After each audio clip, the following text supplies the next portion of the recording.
Now, for those of you like me, and really this is the majority of my audience here, who were born in the 1990s, the quintessential Allied tank when it came to tanks was really the Sherman.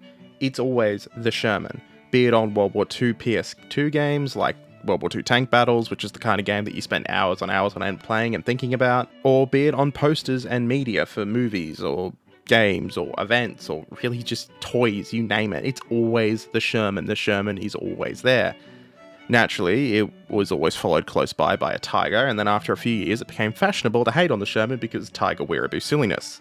Now that the Tiger has been abandoned by the, shall we say, special people on certain subreddits, not thinking of any in particular that I would like to set on fire, in favour of the Panther or the Panzer IV, or whatever they sweat over now, the Sherman has found itself kind of sitting alone in the back, not getting the love it once did.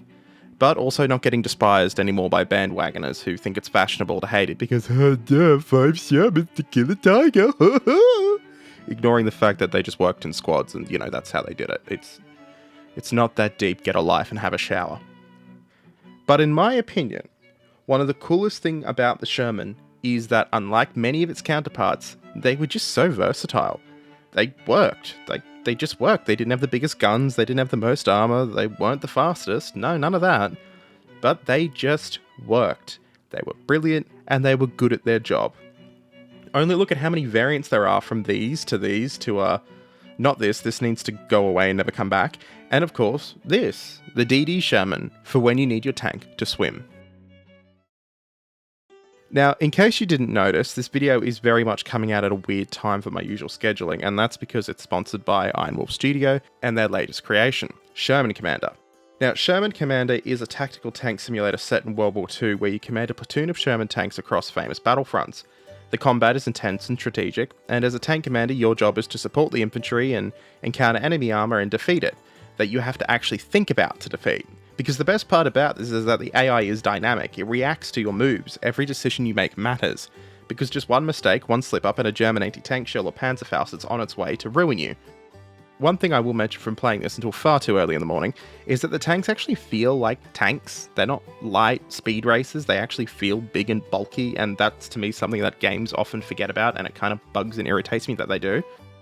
Anyway, if that sounds like your kind of challenge, click the link in the pinned comment. I should mention that this is absolutely free. It is a live demo on Steam right now, and it is totally free to trial. That's alright, you don't have to spend a single cent to pay this game, and they're supporting this channel and getting you an extra video this month on tanks, so what is not to love?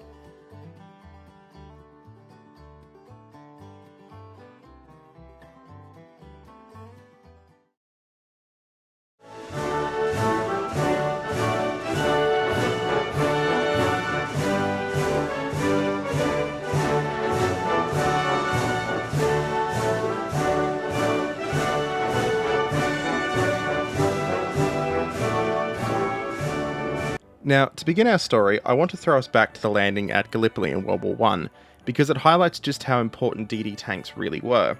When the Anzacs came ashore, anecdotal accounts tell us that the men were absolutely torn apart by intensely accurate and often inaccurate fire, and when they pushed to land, it became even worse as entrenched positions chewed squads to pieces. Now, obviously, tanks weren't going to fix the problems at Gallipoli. You can't climb a tank up those mountains. But the issues surrounding the lack of armor support in breaking up the enemy attack, well, that much is clear and obvious. Only take a look later on at the Battle of Long Tan in Vietnam, where Australian infantry forces were cut off. The way that battle ended was by shoving some M113s down the Vietnamese army's throat and breaking up the Vietnamese fire. Armor is vital. The Allies, by the time Normandy came about in World War II though, well, they had learnt a thing or two about how not to undertake an invasion, learning the hard lessons from failures such as Dieppe and the bloody slogs in the Pacific. When it came to the invasion of Normandy, nothing would be left to chance. Planned under the direction of names like Dwight Eisenhower and Bernard Montgomery and so many others who the history books aren't as kind to, the Allies needed armoured vehicles capable of landing directly from ships onto hostile shores, while under fire from entrenched defenders, who were kind of known for having their own big angry metal boxes, and whose coastal defences had been strengthened. But there are some key issues here, namely that traditional tanks, which you might be shocked to know, they're not designed to float and drive around in the water. This is somewhat of an issue given that water is not exactly something you want filling up your tank. Early war experience shows us that there really wasn't a way around this though, because if the armoured units didn't arrive, if there wasn't some kind of armour, then the defenders would have time to regroup and repel infantry. And it's not like they could do the same thing they were doing in the Pacific, where they put the LSTs ashore, because they're going to get chewed apart by German anti-tank weapons. The Japanese and the Germans are two very different beasts when it comes to fighting tanks. It's just, yeah, it's not going to work. You need something. There was really only one solution here. Make the big metal box float, so that the tanks could arrive in the first waves, supporting soldiers immediately as they stepped onto the beaches. Enter the M4 Sherman. Not the most heavily armoured, not the most powerful, not the fastest, but arguably one of the most, if not reliable, tanks of the war. American engineers designed it to be mass-produced quickly and maintained easily in the field, an ocean away from where it was built. Thousands could be shipped overseas and repaired with interchangeable parts, and operated by crews with relatively short training periods. It was one chassis, one philosophy, and it was brilliant. It just worked. In its early days, the main gun was a 75mm cannon, with some later variants mounting 76mm, and there's all manner of other sort of variants as well, but these are quite common. And it was very effective against enemy infantry positions, machine gun nests, and other armour. The German big cats, well, they did outclass it, but they never outnumbered it. The reality was that if your Sherman got knocked out, you walked back to base, got into another Sherman, and kept going. You can't say the same thing about a German tank crew and their Panther, or their Panzer IV, or their Tiger tank, or whatever variant of machine they're in at that particular time. To meet the demands of the coming beach assault, though, Allied engineers created numerous specialised Shermans and other tank variants. The British, for example, used the base of the Churchill for some of their designs in the Valentine too. These tanks would be known collectively as funnies, with specialised mortars, fascines, and many more little things. Arguably the most famous D-Day variant, though, was the duplex drive, or DD tanks. Specifically, we're going to talk about the DD Sherman, because there are others, and I will briefly mention them later. Now, the DDs were designed to cover the crucial gap between ships and weld ashore. Crucially, they were not designed to cover large open bodies of water. Keep that in your head. Engineers fitted the tank with a collapsible waterproof canvas screen supported by inflatable tubes. When raised, the screen allowed the tank to float, and two little dinky propellers powered by the engine enabled it to move through the water and towards shore. Once near land, the screen was dropped and the tank operated like a normal armoured vehicle. It wasn't a speedboat, it wasn't stable, and no, the tanks could not fight in a pseudo-tank boat fashion. The skirt went all the way up above where the barrel went. This is not like, those Russian monitor boat things that have tank turrets on them. It wasn't anything amazing when it comes to, actually being useful in the water, but it allowed flexibility when it came to invading forces, and it killed any possibility of the enemy infantry linking up with their own small localized armor forces and rushing the beaches to throw the Allied infantry back into the sea. Theoretically, their larger tank forces would still be able to do it easily, but this is designed to be a stopgap measure. A major benefit of being able to secure the beach quickly too was that it provided cover for the other funnies, sometimes Shermans equipped with rotating flower mines to detonate mines, for example, bulldozer blades to push aside obstacles, or fascines to fill trenches, to actually get on the beach and push forward. And this undoubtedly saved lives by breaking up the German fire. Likely thousands of lives.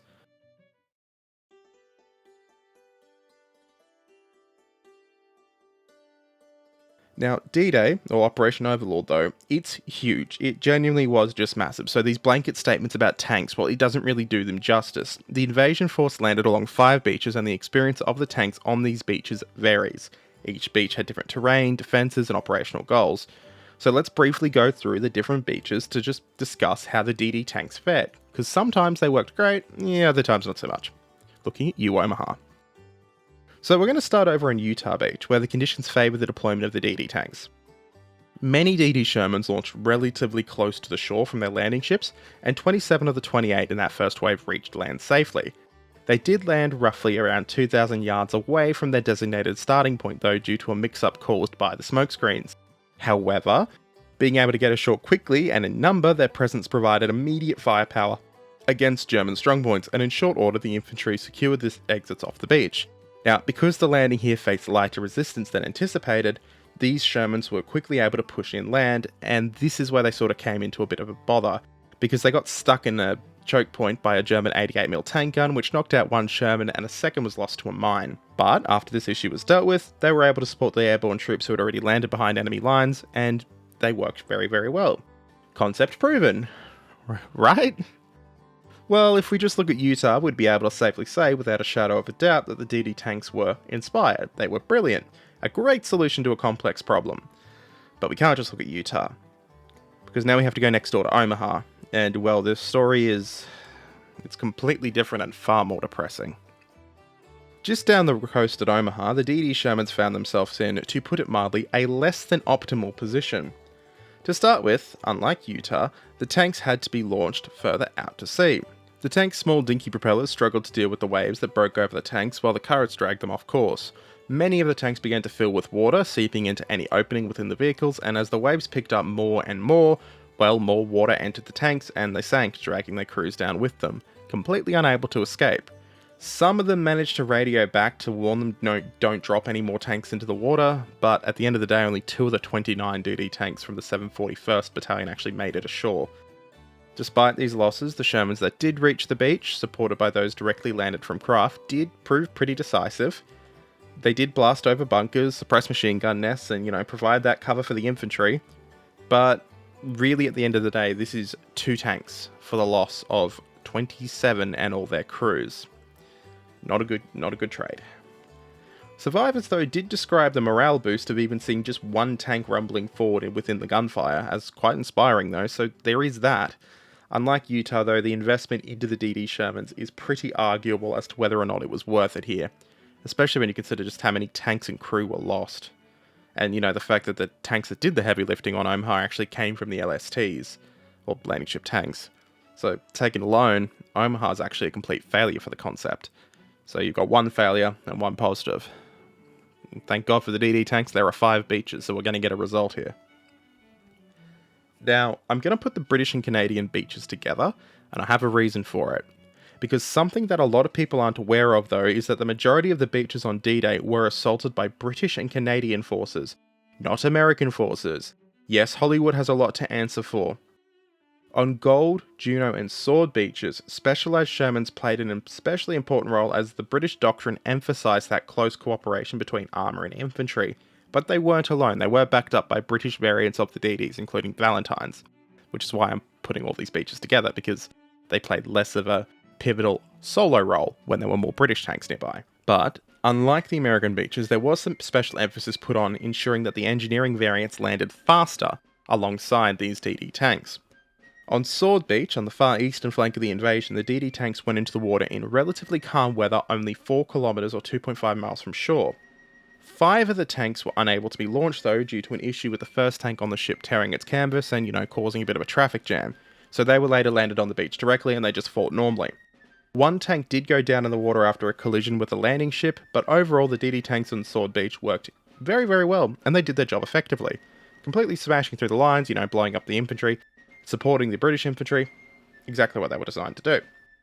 Overall, it was a good job. So, 2-1 in favour of the DD tanks.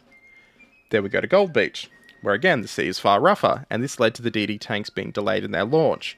8 tanks would go down in the swell, and the remainder would arrive late.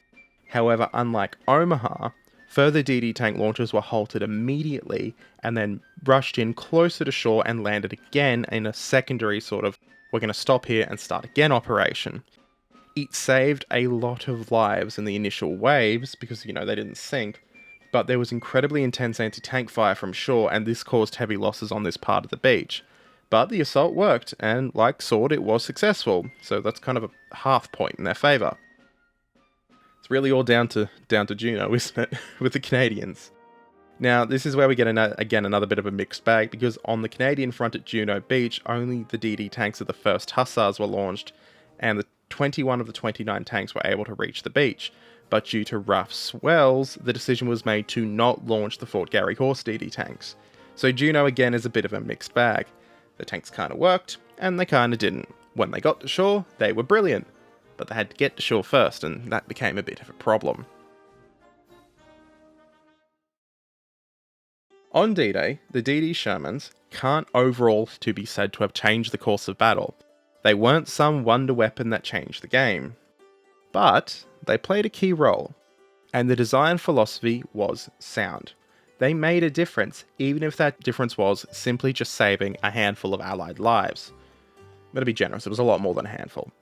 Now, I focused solely on the DD Shermans because, well, the video has been paid for and sponsored by Sherman Commander, so shocking. Again, link in the pinned comment. But there were in fact a number of Valentines also retrofitted into this role, and they played parts alongside the Shermans on British beaches. Interestingly, a privately owned DD Valentine still exists in running condition, and many of the DD Shermans are still around today, and one you've seen a lot in this video is one with its canvas extended at the Bovington Tank Museum in the UK. One day I will go on a pilgrimage and see it. Interestingly as well, other nations also attempted to build their own version of these tanks. The Germans, for example, planned the Schwimmpanzers for Operation Sea Lion, and both Japan and the Soviets had their own variants of, aquatic tanks. As for the DD Shermans, they would later be used again in Operation Dragoon and during the crossing of the Po River in the Italian campaign alongside Valentines. Now, during these later operations in much calmer waters, it was discovered that the screens being up actually provided great seating for the soldiers crossing bodies of water, particularly in the river operation. The operations in Italy, though, were the last swimming operations for these tanks, and from here they sort of just acted as, well, tanks. By modern standards, these little vehicles are merely just curiosities that played a very little part in a big war. But that doesn't mean they didn't matter or that they weren't really, really cool. So overall, were they a success? Kinda. They did their job, they provided immediate support to the troops, they got ashore, provided they were used correctly. It's just, again, it was one of those inventions that it worked, wasn't perfect, but it worked. It filled the gap. And personally, I've thought they were really, really cool ever since I first saw them. So, can't argue with that logic. I think it's cool, so to me, it's pretty cool. I'm interested to see what you all think in the comments below, so like, comment, subscribe. Tell me all what you think about the DD tanks. Were they a good idea? Were they a bad idea? I'll leave it up to you to decide. I personally think they worked pretty well, but they were flawed, as were many things. Thank you again to the devs of Sherman Commander for sponsoring this little video. Again, the demo is free, it costs you nothing, so click that link and check it out on Steam. Catch you all next time.